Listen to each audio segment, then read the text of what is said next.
कोरबा के महापौर श्री लखनलाल देवांगन और सभापति श्री अशोक चावलानी ने भारत एल्यूमिनियम कंपनी लिमिटेड की विस्तार परियोजना को न सिर्फ छत्तीसगढ़ बल्कि पूरे देश का गौरव बताया है। उनका मानना है कि यह परियोजना वाकई कोरबा की शान है। बाल्को प्रबंधन के आमंत्रण पर विस्तार परियोजना का अवलोकन करने के बाद प्रशासनिक भवन के सभागार में हुए एक कार्यक्रम में श्री देवांगन ने कहा कि इस परियोजना से नगर गौरवान्वित हुआ है। उन्होंने कहा कि विश्व बाजार में जब भी बाल्को का नाम लिया जाएगा, छत्तीसगढ़ के साथ साथ कोरबा का भी नाम प्रसिद्ध होगा। बाकी आप लोग जो प्लान को देखकर हमें भी गर्व हुआ कि हमारे नगर पालिका निगम क्षेत्र के अंतर्गत इस तरह से प्लान जो स्थापित हुई है, इससे नगर निगम का क्षेत्र में गौरवान्वित होने का तो हमें भी किरण जगी। साथ में हमारे जैसे छत्तीसगढ़ का भी नाम इस प्लान के जरिए पूरा इंडिया में अंतर्राष्ट्रीय लेवल में भी इसका नाम होगा था। इस नाम से कोरबा को भी जानने लोग लगेंगे। साथ में अभी हमारे कुछ टेक्नोलॉजी का बात अभी तो हमारे सभापति जैसे कह रहे थे कि छत्तीसगढ़ियों को भी ध्यान रखना चाहिए। सही बात है, जब इतना बड़ा प्लान छत्तीसगढ़ में कोरबा में लग रहा है, कोरबा को भी लोगों का ध्यान रखना चाहिए। फिलहाल मैं बाल्को ने अभी स्टारलाइट ने किस तरह से अपने अंतर्राष्ट्रीय के ऊपर में अपना नाम रोशन कर रहा है और जरूर इससे मैंने छत्तीसगढ़ का भी नाम अंतर्राष्ट्रीय स्तर में जाना जाएगा, मैं महसूस करता हूँ। साथ साथ मैं जिस तरह से स्टारलाइट ने अपने प्लान को विकसित की है, उसी तरह से कम नगर निगम कार्यालय से अपने जो मार्ग बाल्को तक है तो ऐसा चमकाए ताकि उसमें भी बाहर से लोग आने जाने वाले लोग लगे, उसको देख के ही पता चल जाएगा कि स्टार लाइट इसी रोड के अंतर्गत आता है। और साथ में कुछ ऐसे झुग्गी झोपड़ी जो बसे हुए हैं उनको भी हल्का फुल्का सहयोग करते रहे ताकि लोगों के यहाँ जनताओं को महसूस हो कि स्टार लाइट कोई बाहर का कंपनी नहीं है। जब ये स्थापित हुआ, जब माननीय अटल बिहारी प्रधानमंत्री जी ने स्टार लाइट का जब हाथों में इस बाल्को कमान को सौंपा, उस समय पूरा हल्ला हुआ कि विदेशी कंपनी को प्रधानमंत्री अटल बिहारी जी ने दे दिया करके लोगों को अफवाह हुई। अब धीरे धीरे कोरबा के लोगों को महसूस हो रहा है कि स्टार लाइट कोई गलत कंपनी नहीं है, सही काम कर रही है। नगर पालिका निगम के सभापति श्री अशोक चावलानी ने कहा कि स्टरलाइट प्रबंधन की कार्यकुशलता की जितनी भी तारीफ की जाए कम है। वास्तव में अत्याधुनिक तकनीक पर आधारित एक विशाल संयंत्र हमारे शहर में स्थापित किया गया है, जिस पर हमें नाज होना चाहिए। यह संयंत्र छत्तीसगढ़ की शान होने के साथ ही कोरबा नगर निगम की भी शान है। इस मौके पर श्री देवांगन और मेयर इन काउंसिल के सदस्यों ने बाल्को प्रबंधन से क्षेत्रीय विकास में सहयोग की अपील की। बाल्को विस्तार नो डाउट जितनी तारीफ की जाए उतना कम है। 19 महीने के अंतराल में 135 मेगावाट का पावर खड़ा करना और एल्यूमिनियम खड़ा करना, एल्यूमिनियम का प्रोडक्शन चालू करना वाकई में एक बहुत बड़ा पूरे विश्व में जिस हिसाब से बता रहे हैं ये प्रोडक्शन चालू किया है। और इसमें छत्तीसगढ़ की शान, भारत की तो शान है ही, साथ में छत्तीसगढ़ की भी शान है। उसके साथ साथ हमारे नगर निगम के अंतर्गत आता है बाल्को, हमारे नगर निगम की भी शान है। मैं बाल्को को इतना ही कहूँगा, जो हमारे यहाँ के प्रतिनिधि लोग यहाँ पे आए हुए हैं, आपके बाल्को क्षेत्र में हैं, चाहे हमारे नगर निगम में है, इस शान के साथ उनका भी ख्याल रखें, छत्तीसगढ़ के भी लोगों का भी ख्याल रखें। टेक्नोलॉजी तो आप लोगों की चाइना की है और जर्मनी की है, लेकिन छत्तीसगढ़ियों का भी लोगों का ख्याल रखा जाए ताकि आप छत्तीसगढ़ में ये इतना बड़ा यूनिट डाल रहे हैं और विश्व की बात करते हैं तो कम से कम छत्तीसगढ़ियों का भी ख्याल रखिए। अब हमारा सबका कहना ये है, अब तो आप सोशल वर्क की तरफ उस साइड देखिए, अपना दवाई हो गई, अपना रोड वगैरह हो गए, नाली हो गए, अपना आप उधर चले जाइए। अपने छोटी छोटी बस्तियां हैं, लाइट है, पानी, बिजली, आदमी को 3 चीज चाहिए। बाल्को के प्रशासनिक भवन के सभागार में विद्युत परियोजना के वरिष्ठ उपाध्यक्ष श्री शिरीष रंगोले ने महापौर और मेयर इन काउंसिल के सदस्यों को बताया कि नागरिकों की प्रमुख चिंता पर्यावरण को लेकर होती है, परंतु निर्माणाधीन बिजली घर से न्यूनतम प्रदूषण होगा जो नियामक संस्थाओं द्वारा निर्धारित मानदंडों के अनुरूप रहेगा। उन्होंने प्रदूषण नियंत्रण के लिए अपनाई जाने वाली विभिन्न प्रणालियों की विस्तार से जानकारी दी। विद्युत परियोजना के वरिष्ठ उपाध्यक्ष श्री शिरीष रंगोले ने बताया कि 275 मीटर ऊंची चिमनी और विश्व की सर्वोत्तम तकनीक के जरिए उत्सर्जित राख की सघनता निर्धारित मानक से भी कम होगी, इसलिए इसके प्रति चिंता करने की आवश्यकता नहीं है। उन्होंने यह भी बताया कि रिसाइकिल प्रक्रिया के तहत पानी का पुनः उपयोग किया जाएगा और पर्यावरण में राख के उत्सर्जन की मात्रा अन्य बिजली घरों की तुलना में बहुत कम होगी। सदस्यों ने आश्वस्त होते हुए इस बात की जानकारी विभिन्न माध्यमों से आम जनता तक पहुंचाने की प्रबंधन से अपील की। प्रदूषण को रोकने के लिए बहुत सारी चीजें हैं, जैसे कोयले के लिए कोल हैंडलिंग प्लांट है, ऐश को हैंडल करने के लिए ऐश हैंडलिंग प्लांट है, पानी बिल्कुल शुद्ध चाहिए तो उसके लिए वाटर ट्रीटमेंट और डीएम प्लांट्स हैं। तो लगभग 55,000 टन का माल जो है वो चाइना से यहाँ तक लाया गया है और फिर उसका इरेक्शन यहाँ पे किया गया है। प्रदूषण को रोकने के लिए जो हमारी कुछ विशेष सुविधाएं हैं, उसमें चिमनी जो है 275 मीटर ऊंची है। 4 कैंस, आपने देखा होगा 4 कैंस उसमें से निकल रहे हैं। 4 कैन वाली इस तरह की चिमनी ये हिंदुस्तान की सबसे बड़ी चिमनी है। उसके अलावा इलेक्ट्रोस्टैटिक प्रेसिपिटेटर्स हैं 99.9% एफिशिएंसी वाले। जहां पे भी डस्ट जैसे कोल हुआ, ऐश हुआ, उड़ने की आशंकाएं हैं, वहाँ पे डस्ट एक्सट्रैक्शन और डस्ट सप्रेशन सिस्टम वो मौजूद हैं। एफ्लुएंट ट्रीटमेंट प्लांट्स हैं। तो कहने का मतलब ये है कि जहाँ से भी प्रदूषण की आशंकाएं हैं उसको रोकने के लिए, फिर वो चाहे पानी का हो, फिर वो चाहे वायु का हो या इवन ध्वनि प्रदूषण, उसको रोकने के लिए हमारे पास अलग अलग सुविधाएं लगी हुई हैं। बालको क्षेत्र के विभिन्न वार्डों के पार्षदों के ध्वनि प्रदूषण के प्रति चिंता व्यक्त करने वाले प्रश्नों के जवाब में श्री रंगोले ने बताया कि टरबाइन के ऊपर पूरा आवरण लग जाने के बाद ध्वनि प्रदूषण नहीं होगा। टरबाइन के वहां पे भी काफी नॉइज था, उसके ऊपर एक अकोस्टिक एनक्लोजर आएगा, एक मतलब उसमें एक डब्बानुमा चीज आएगी। आपने देखा होगा उसके साइड में पीसेस वगैरह रख दिए जा चुके हैं और अगले 2-3 दिन के अंदर वो अपनी जगह पे चले जाएंगे। तो वो टरबाइन एनक्लोजर हो जाने से वहाँ पे भी नॉइज जो है वो कम हो जाएगा।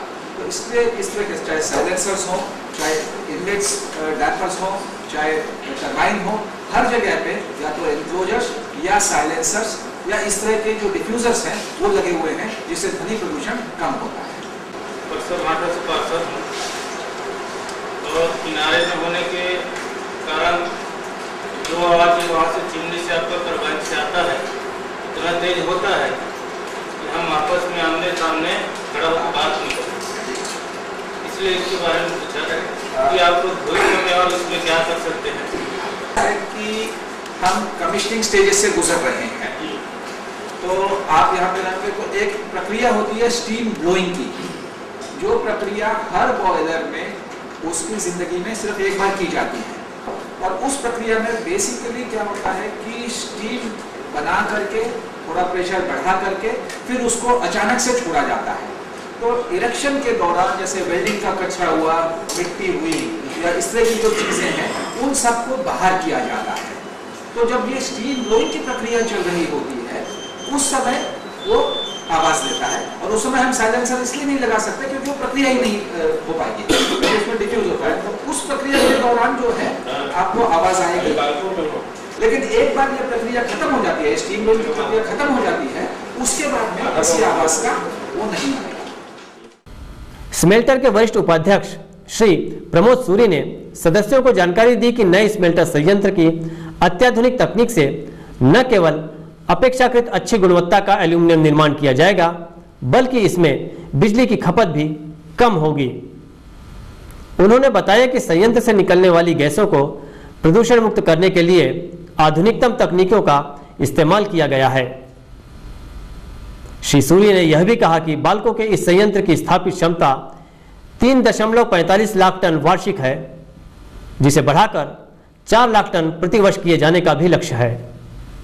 जानते हैं हमारा ये कोरबा में बाल्को ने जो पहला स्मेल्टर लगाया था एल्यूमिना प्लांट 1973-74 में, उसकी जो क्षमता थी वो करीब 1 लाख टन प्रति वर्ष एल्यूमिनियम मेटल बनाने की। उस टाइम हम लोग बॉक्साइट लेके उसको एल्यूमिना में बनाते थे पहले, और उसके बाद उसको मेटल में परिवर्तित करते।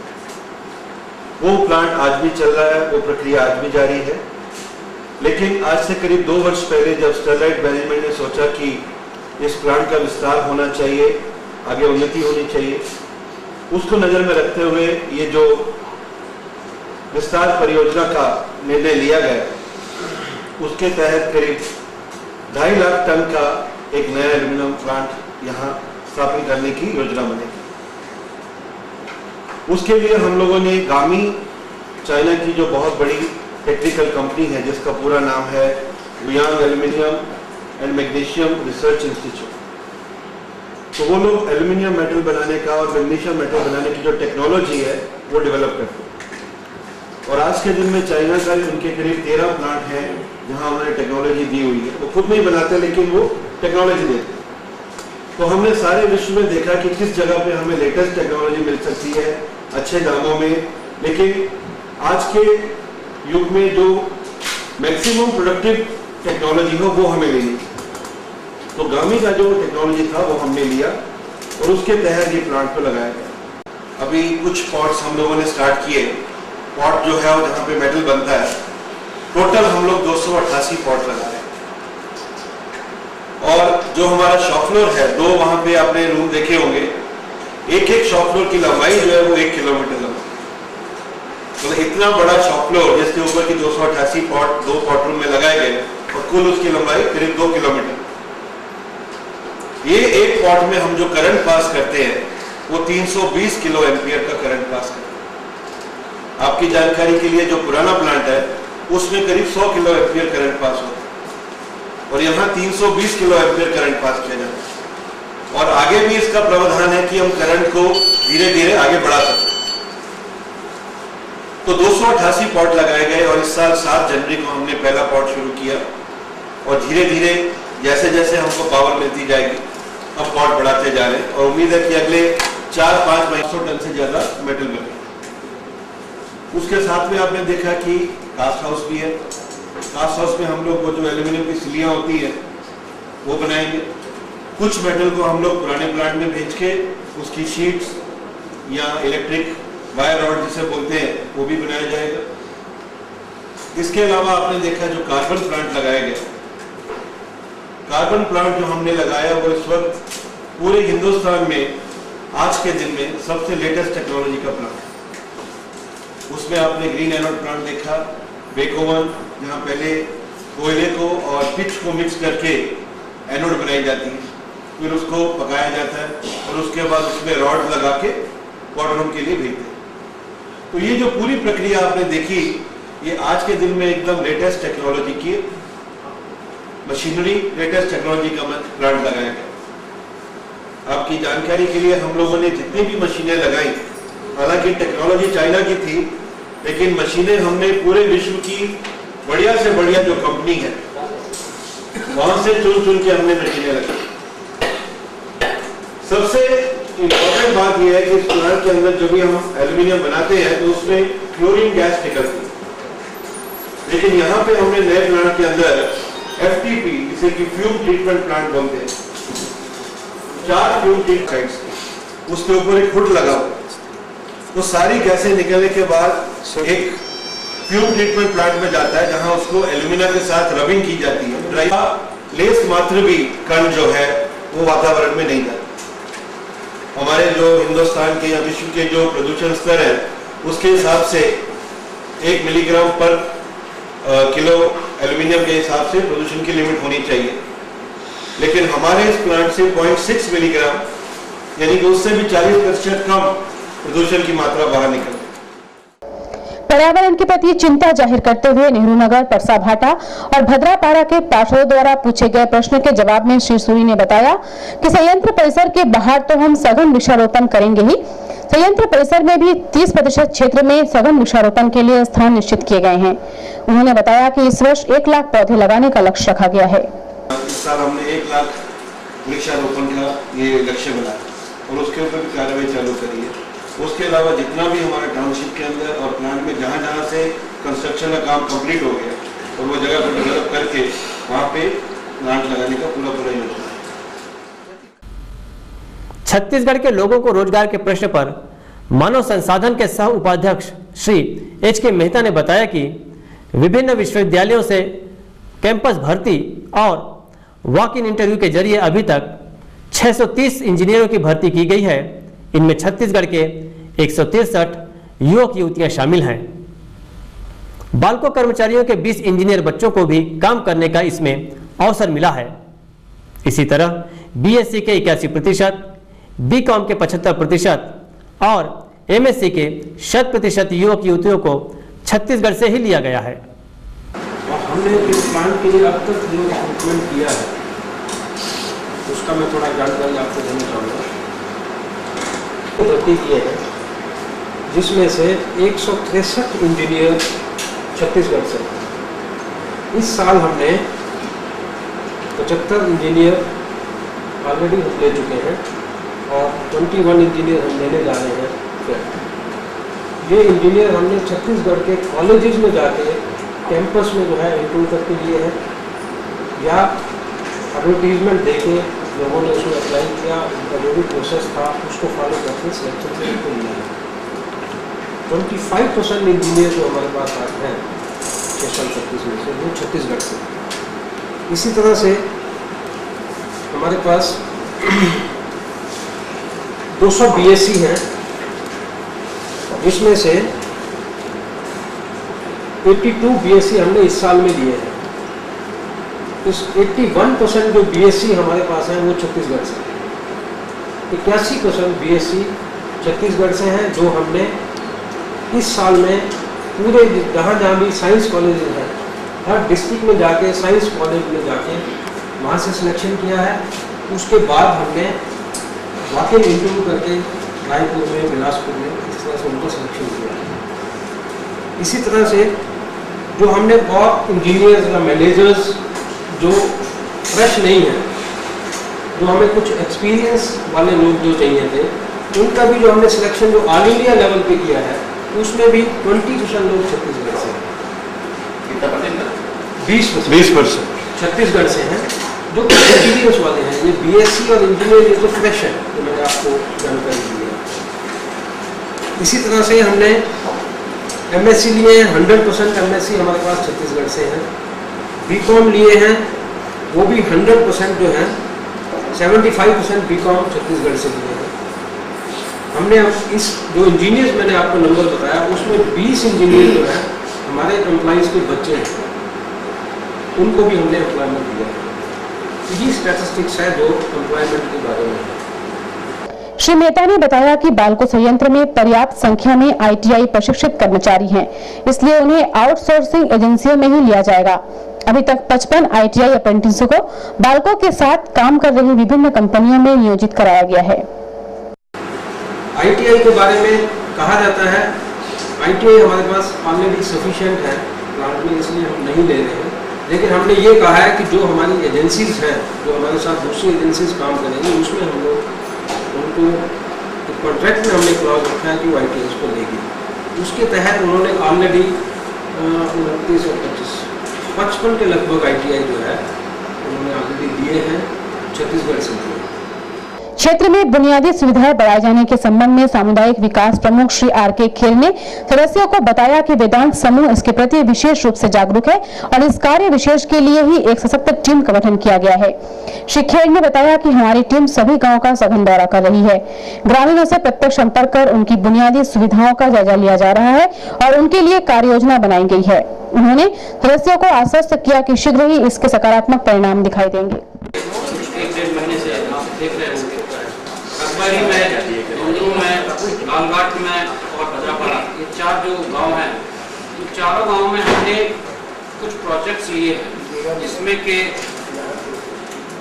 ट्यूबरक्लोसिस, एड्स और मलेरिया को लेके एक प्रोजेक्ट है जिसको कि हम शासकीय विभागों से जो है मेडिकल डिपार्टमेंट से टाई अप करके हमने डॉट सेंटर हर जगह खोले हैं। कल आपने देखा होगा कि हर एक गांव से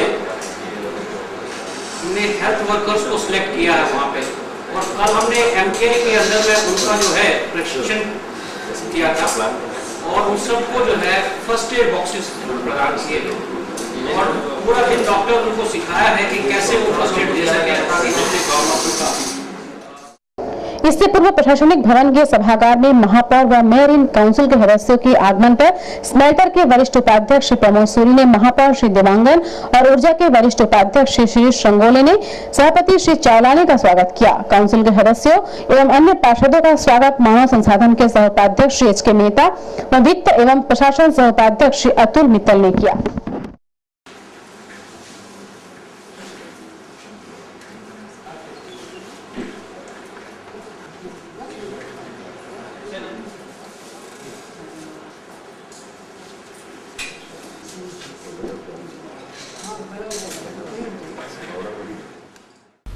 संयंत्र 2 का अवलोकन करने आए कोरबा के महापौर श्री लखनलाल देवांगन और मेयर इन काउंसिल के सदस्यों का मुख्य द्वार पर सुरक्षा प्रमुख श्री एन षडंगी और उप सुरक्षा प्रमुख श्री मान सिंह यादव ने पुष्प देकर स्वागत किया।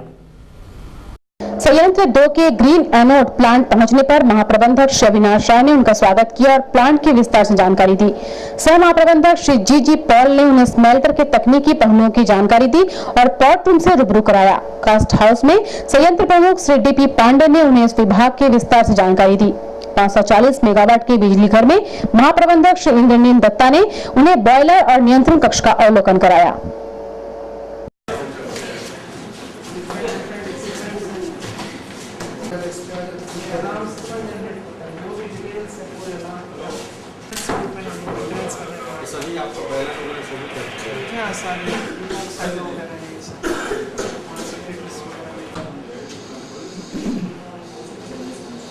टोटल की कैपेसिटी 35 टन पर इस बीच हमने करीब 5000 एनोड बनाए। तो कोई भी आदमी एनोड प्लांट में क्या एक्टिविटी चल रही है हाँ ये कंट्रोल रूम है वहाँ ये इससे लगा हुआ प्लांट देखो वाले और ब्रेक होने के बाद 15 दिन के बाद देखो कि निकलता है वहाँ से रॉडिंग नॉड करते हैं उसमें रॉडेड एनोड ऑटो को सप्लाई है स्टेटस क्या है।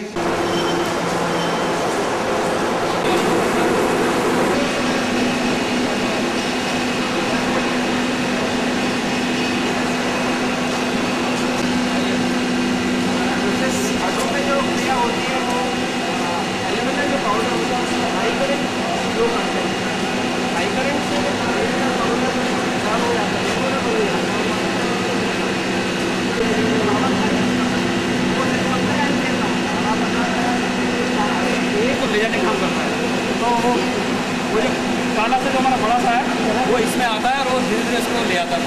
तो ऐसे हमारे पास 117 हैं, 117 एक घंटे में कब भी निकालते हैं एनोड ये हाँ ये एनोड कार्बन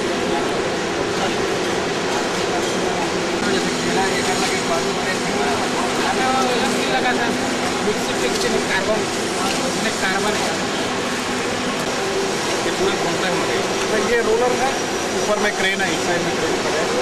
ये क्रेन से एक बार में 10 हैंडल करेंगे।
कैपेसिटी है 2.4 टन मेटल 1.5 मतलब आप सोच सकते हैं रियली डेवलप किया है आपको लॉट ऑफ रिसर्च। इस टेक्नोलॉजी आपका यूरोपियन टेक्नोलॉजी से कंपेरेबल है। इसका विशेषता यही है आपका इसका specific energy consumption is raw material जो है पावर इंटेंसिव इंडस्ट्री है। इसका 35% cost of production is only on the power. 400 करीब पावर लगता है किलोवाट और यूनिट पावर लगता है। जहाँ पर ये टेक्नोलॉजी और एक विशेषता ये है लेटेस्ट उसको बोला जाता है सोडारबर्ग टेक्नोलॉजी, जहाँ पर टेस्ट को पॉटरूम में डाल के उधर में बेकिंग करके देन एल्यूमिनियम बनाया जाता है। इधर में आपका सेपरेट 3 यूनिट है, एक है carbon plant, then it is sent to the rodding shop. Rodding shop में एक लंबा रॉड एल्यूमिनियम का रॉड हम लोग उसको स्टेम बोलते हैं ब्रैकेट, उसको कास्टिंग किया जाता है असेंबल किया जाता है। मीन जो एनोड में पोर्ट से बाहर किया वो वेस्ट हो जाए, रिसाइकल करके फिर नया एनोड बनाऊंगा। तो एवरीथिंग इज रिसाइकल। और बेसिक जो रॉ मटेरियल्स इसमें यूज होता है एक है कार्बन, एक है आपका एल्यूमिना, एक है क्रायोलाइट जो बात बनाता है और एक है आपका पावर प्रोसेस।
आपका एक रूम में एक शिफ्ट में जब फुल चलेगा तो 16 आदमी दिखाई देगा। कल एक शिफ्ट में फोर्टलाइन में 40 आदमी दिखाई देगा, ओनली 40 आदमी, ऑल फॉर कैरिंग। और एक स्पेशलिटी है इधर only engineers work, all are engineer.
ये कंपाउंड को स्पीड वगैरह तो ग्राइंडिंग करके उसको पाउडर से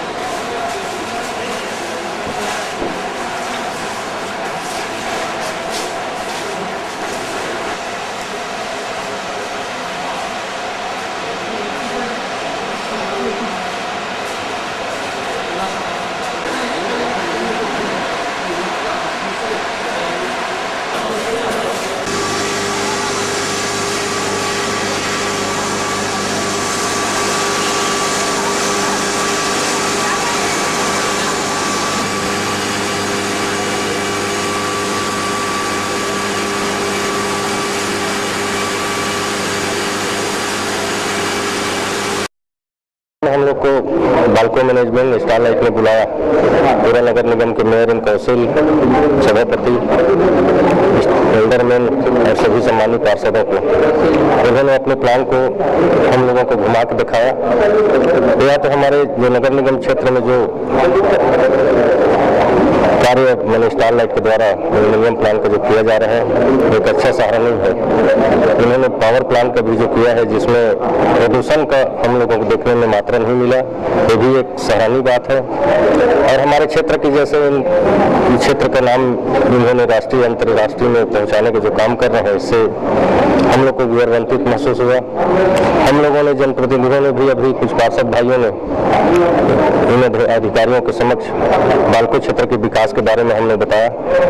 उन्होंने साफ स्वीकार किया कि इस कार्य को हम लोग कराएंगे करके, और इसलिए मैं बाल्को प्रबंधन को धन्यवाद देता हूं कि क्षेत्र की जनताओं को भी साथ साथ उन लोग काम करेंगे बोले, इसलिए हम लोग बाल्को प्रबंधन को धन्यवाद देते हैं।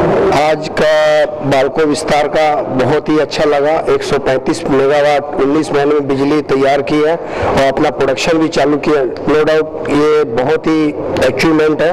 19 महीने में प्लांट, इसमें भारतवर्ष के साथ पूरे प्रदेश के साथ कोरबा शहर और हमारा नगर निगम भी गौरवित हुआ है।